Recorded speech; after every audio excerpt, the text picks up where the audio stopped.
Hey guys, I've had another question. Welcome back. I'm going to be talking a little bit more about abilities, what types of abilities, and where they go. There has been a question posed to me that I guess I'm not actually conveying the message clearly enough. So the question was, what row do you place normal abilities, and what are instant abilities? When do you play instant abilities? My other computer's in the other room, and that's where I got the email. Okay, well, first of all, there's a few different kinds of abilities that and different places that they would go. Let's start with what I consider to be, well, I don't have any in this deck. First of all, this deck that I'm using to display this right now is the 2011 Alliance Worgen Hunter deck. Okay, so if you want to see what cards these are, purchase one of those decks or look at the deck online, and you'll get a better idea what the cards are. Firstly, when you say N. Billadan, I think your name is, I could be mistaken.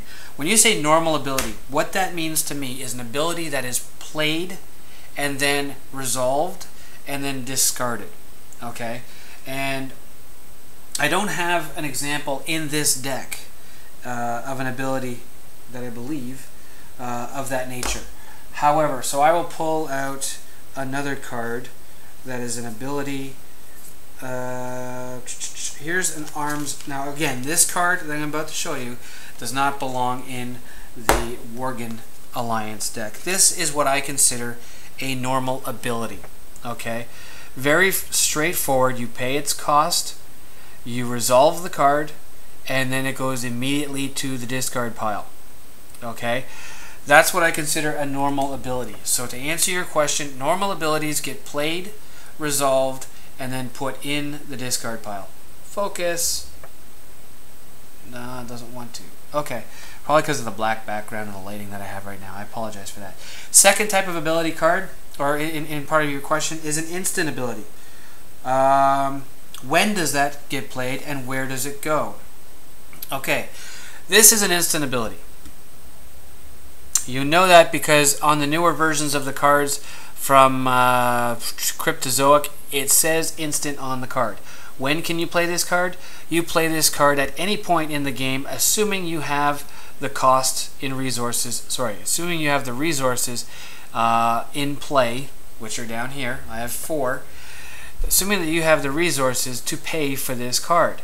That's why sometimes I don't like playing all my resources or spending all my resources on my turn.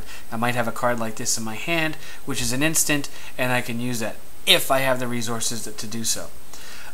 This card, also, you play the card, you resolve the situation on the card, it goes immediately into your discard pile. Okay? That did come from the Worgen deck. That's another instant. Okay, here's not an instant card, but an ongoing card. This card is an ongoing card. It does not say instant on there, so you have to play this card on your turn. Okay, and it's an ongoing card. So assuming that you have a pet in play, and I have to verify this, I don't think you need to have a pet in play, but you might be able to wait for a pet to come out. But I wouldn't play this card because if you do, then your opponent's going to know a pet is going to come out. So play this card after a pet comes out. This is an ongoing card. It will actually go into your middle row. Remember earlier that we said in a previous video, there are basically 3 rows that you're going to be placing cards in. Your resource row, your hero slash equipment and ability row. And now when I say ability, I'm talking ongoing abilities that affect the game. And then your ally row. Okay? So this is going to be one of those abilities that will go into your middle row. This is going to affect whatever pets that you put into play. Once this card gets destroyed or somehow removed from the game, it goes into your discard pile. Simple as that. Just like that, into your discard pile. I don't have an example handy, I don't believe, of another... my bad, I do. Okay, this one is coming from the 2011 Warrior Horde deck. This is another kind of ability. It's also an instant ability, This ability, should it choose to focus, is an ability that you can attach to a target hero or an ally. It is also an ongoing ability.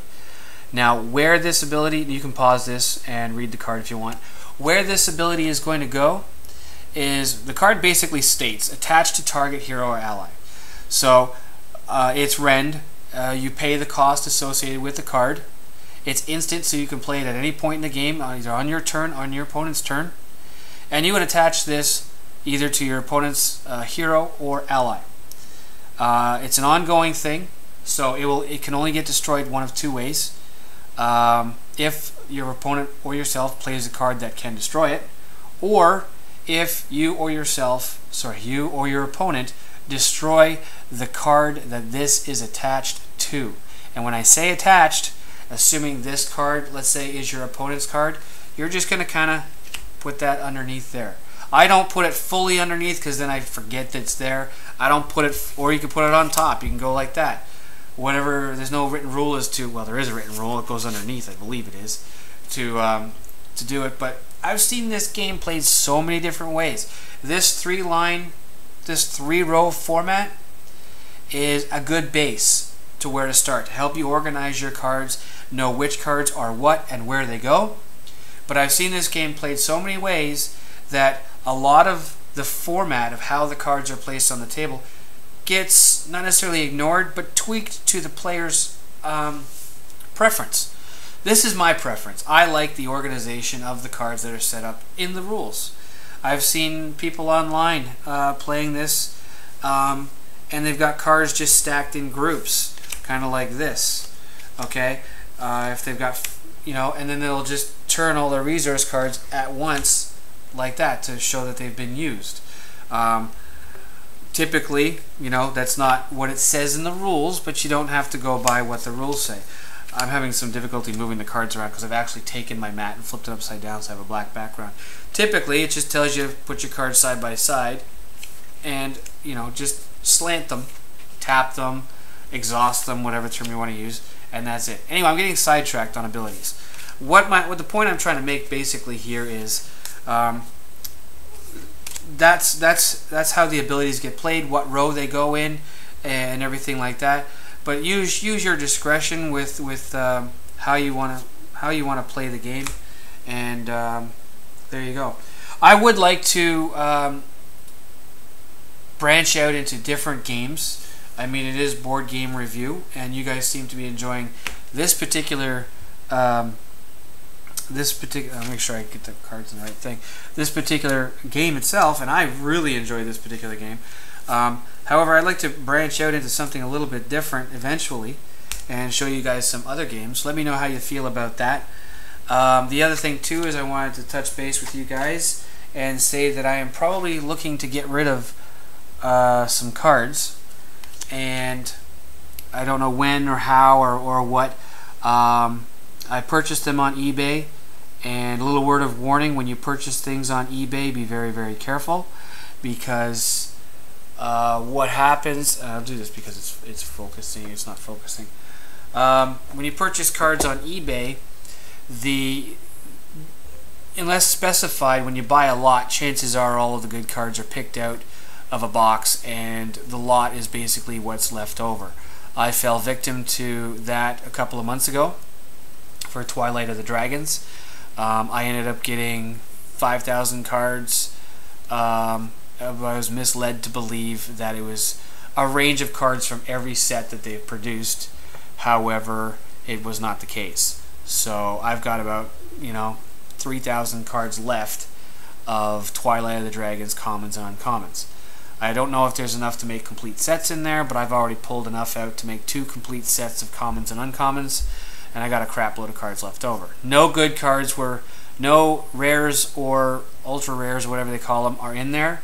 They were never given to me. So I have a buttload of cards left over that I'm looking to probably get rid of. I don't know if I'm going to hold a contest or just straight up give them away or what. But you guys that may be interested, post a comment down below. Let me know. Give me some ideas of how I should distribute them. If I should distribute them, use them for other things. I like actually using the cards for other games.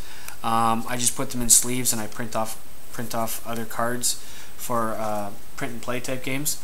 And yeah, so there you go. If you have any questions, leave a comment down below. If you don't have any questions, then don't leave a comment down below. Leave a comment anyway. I like reading them. Alright guys, thanks. Catch you later.